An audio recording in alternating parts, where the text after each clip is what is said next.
I, 28M, am the second son of a wealthy couple. My mother, who was the owner of our family business, passed away 2 years ago. Since then, my father, 60M, and older brother, 32M, have been running the company. Growing up, it was always clear that my father favored my brother. He got the best of everything: more attention, more praise, more opportunities. I tried not to let it bother me too much, but it was hard sometimes. A few months ago, I started dating a girl named Anna, 26F. Things were going well, and I was excited for her to meet my family. I took her to our family home to introduce her to my father. The meeting went better than I expected. My father seemed quite charmed by Anna. He laughed at her jokes and was very engaged in their conversation. I was happy to see them getting along so well. After that initial meeting, Anna started spending more time at our house. At first, I thought nothing of it, but then I began to notice some odd behavior. Whenever my brother was around, Anna would pay extra attention to him. She'd laugh a little too hard at his jokes, touch his arm while talking, that sort of thing. It made me feel awkward and uncomfortable. Things got stranger from there. Anna began to gaslight me, telling me I was imagining things or being paranoid when I brought up my concerns. She'd miss my calls and not bother to call back. When we were together, she seemed distracted and uninterested in what I had to say. I knew something was off, so I decided to do some digging. What I discovered broke my heart. I found out that Anna had been meeting my brother at a hotel on a regular basis. It was clear that they were having an affair behind my back. I was devastated. I couldn't believe that my own brother would do this to me. And Anna, I thought she cared about me, but it turned out she was just a gold digger who saw an opportunity to get close to my family's wealth. I decided to tell my father everything. I thought he'd be angry on my behalf, but I was wrong. Instead of supporting me, he took my brother's side.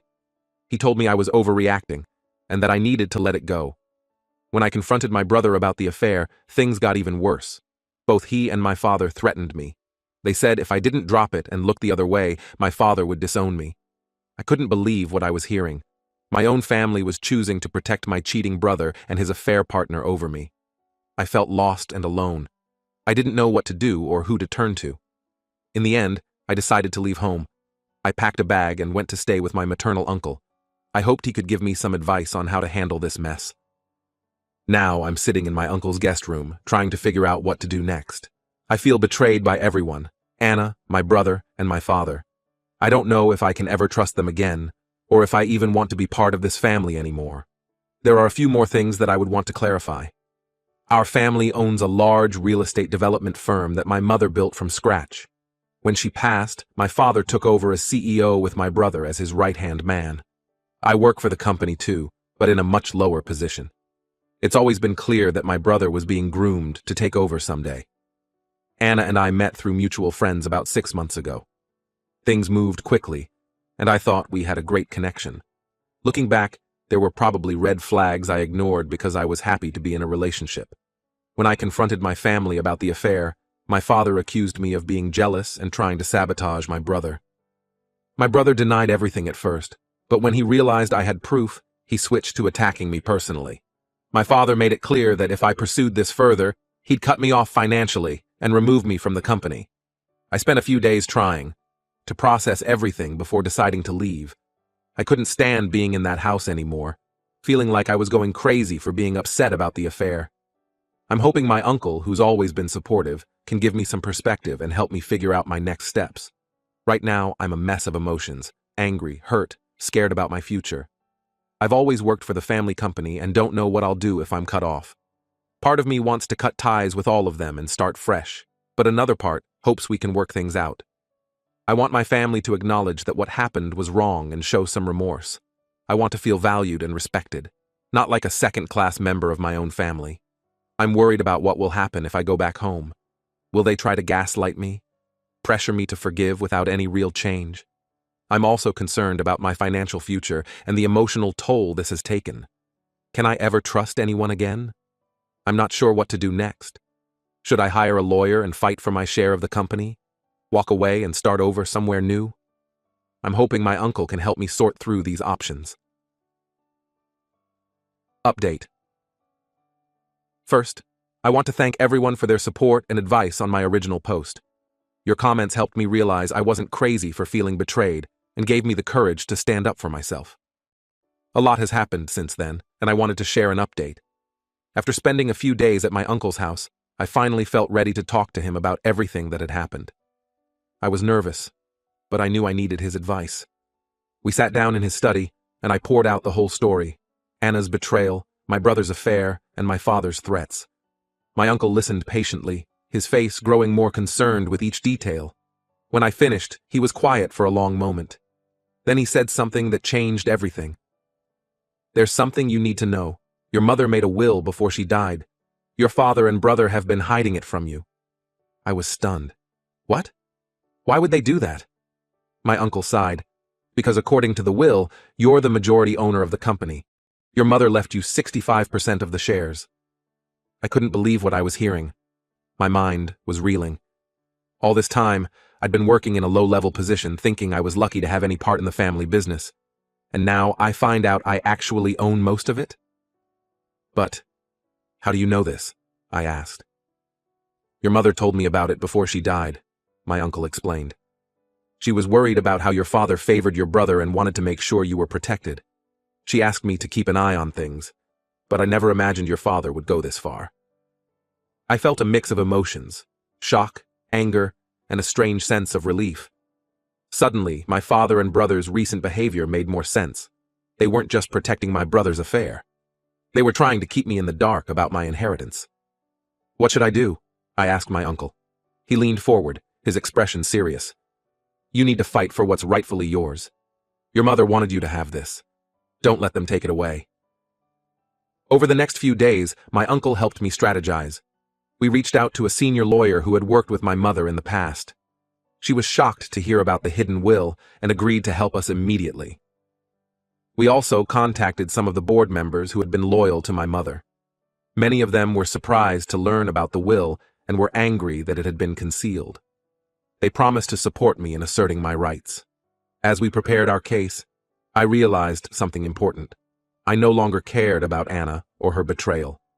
The pain was still there, but it felt distant and unimportant compared to the larger battle I was facing. She had been a gold digger, yes, but she was just a symptom of the rot in my family.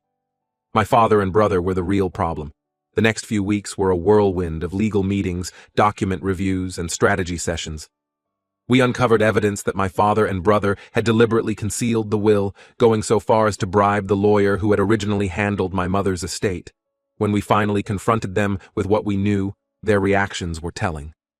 My father turned pale and tried to bluster his way out of it, claiming he had only been doing what was best for the company. My brother, on the other hand, flew into a rage, accusing me of trying to steal his company. The legal battle was intense, but in the end, we won. The court recognized the validity of my mother's will and my right to 65% of the company's shares. My father and brother were forced to step down from their positions, pending a full investigation into their actions. I moved back into my mother's house, not the family home where my father lived, but a separate property she had owned. Being there, surrounded by her things, gave me strength. I could almost feel her presence, supporting me. As the dust settled, I found myself in a position I never expected: majority owner and de facto leader of a major real estate development firm. It was overwhelming at first. I had never been groomed for this role like my brother had, but I was determined to honor my mother's wishes and prove that her faith in me wasn't misplaced. I threw myself into learning everything I could about the business. I spent long hours poring over financial reports, meeting with department heads, and studying market trends. It was exhausting, but also exhilarating. For the first time, I felt like I was truly part of something my mother had built. The board members who had supported me were invaluable during this transition. They guided me through the complexities of running a large corporation and helped me avoid the pitfalls that often trap new leaders. I made sure to listen to their advice while also trusting my own instincts.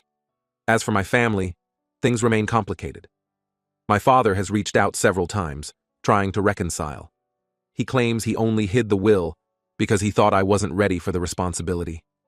I'm not sure I believe him, and I'm certainly not ready to forgive him yet. We're civil when we have to interact for business reasons, but that's about it. My brother, on the other hand, has become openly hostile. He's threatened to contest the will and has been spreading rumors about me to anyone who will listen. It hurts, but I'm trying not to let it distract me from the work at hand. Anna reached out once, after the news of my new position became public. She tried to play it off like the whole affair had been a misunderstanding, that she had always cared about me. I didn't bother responding. Whatever feelings I had for her are long gone, replaced by a determination to prove myself worthy of my mother's trust. These past few months have been a roller coaster of emotions and challenges. There are days when I feel overwhelmed by the responsibility, when I doubt whether I'm cut out for this role. But then I remember my mother, how hard she worked to build this company, and I find the strength to keep going. I'm not the same person I was when I wrote that first post. I've learned hard lessons about trust, family, and the lengths some people will go to for money and power. But I've also discovered a strength in myself that I never knew I had. Looking ahead, I have big plans for the company. I want to honor my mother's legacy while also putting my own stamp on things. We're exploring new markets, investing in sustainable development practices, and looking at ways to give back to the communities we build in. I've also started a scholarship program in my mother's name, aimed at helping young people from underprivileged backgrounds get into real estate and business. It feels good to use my newfound position to make a positive difference. As for my personal life, I'm taking things slow. The betrayal by Anna and my family has made me cautious about trusting others, but I'm working on it, with the help of a therapist. I'm focusing on building genuine friendships and relationships based on mutual respect, not wealth or status. There are still challenges ahead. My brother continues to cause problems, and navigating the business world is a daily learning experience. But for the first time in a long time, I feel like I'm on the right path. To those who are facing similar situations, betrayal by family or partners, hidden truths, or sudden responsibilities, I want to say this: you're stronger than you know. Trust your instincts, seek help from those who truly care about you, and don't be afraid to fight for what's right. Thank you again to everyone who offered advice and support. Your words gave me the courage to stand up for myself and uncover the truth. I'm grateful for this community and the perspective it's given me. As I sit in my office, looking out over the city my mother helped build, I feel a mix of emotions: pride in what I've accomplished, sadness for the relationships I've lost, and hope for the future. It's not the life I imagined for myself, but I'm determined to make the most of it. I know there will be more challenges ahead. Running a company isn't easy, and the scars from my family's betrayal won't heal overnight. But I'm ready to face whatever comes my way. My mother believed in me, and I won't let her down. For those wondering about the legal consequences, my father and brother are currently under investigation for fraud and breach of fiduciary duty. It's a painful process, but necessary to ensure the company's integrity going forward. I've made it clear that I'm willing to work with them if they take responsibility for their actions. But so far, they've shown little remorse. The company itself is doing well, despite the turmoil at the top. Our employees have been remarkably resilient, and I'm grateful for their dedication. I've made it a priority to improve communication and transparency throughout the organization. No more hidden agendas or secret deals. On a personal note, I've reconnected with some old friends who reached out after hearing about everything that happened. It's been comforting to have people around who knew me before all this wealth and drama. They help keep me grounded and remind me of who I really am. As for Anna, I heard through mutual friends that she's moved on to another wealthy family in town. Part of me feels like I should warn them, but I've decided to stay out of it. I've got enough on my plate without getting involved in her schemes. Looking back at my original post, I barely recognized that version of myself. I was so unsure, so willing to let others dictate my worth. Now I understand what my mother saw in me all along: the potential to lead, to make tough decisions, to stand up for what's right. Don't get me wrong, I still have moments of doubt. There are nights when I lie awake, wondering if I'm doing the right thing, or if I'm in over my head. But then I remember all I've overcome, and I find the strength to face another day. To anyone out there facing a similar situation, whether it's family drama, hidden truths, or unexpected responsibilities, remember this: you are capable of more than you know. Trust yourself, seek out those who truly support you, and don't be afraid to fight for what's yours. Thank you again, Reddit, for being there when I needed guidance. Your support made a real difference in my life, and I'm grateful for this community. Here's to facing the future with courage and integrity, no matter what it brings.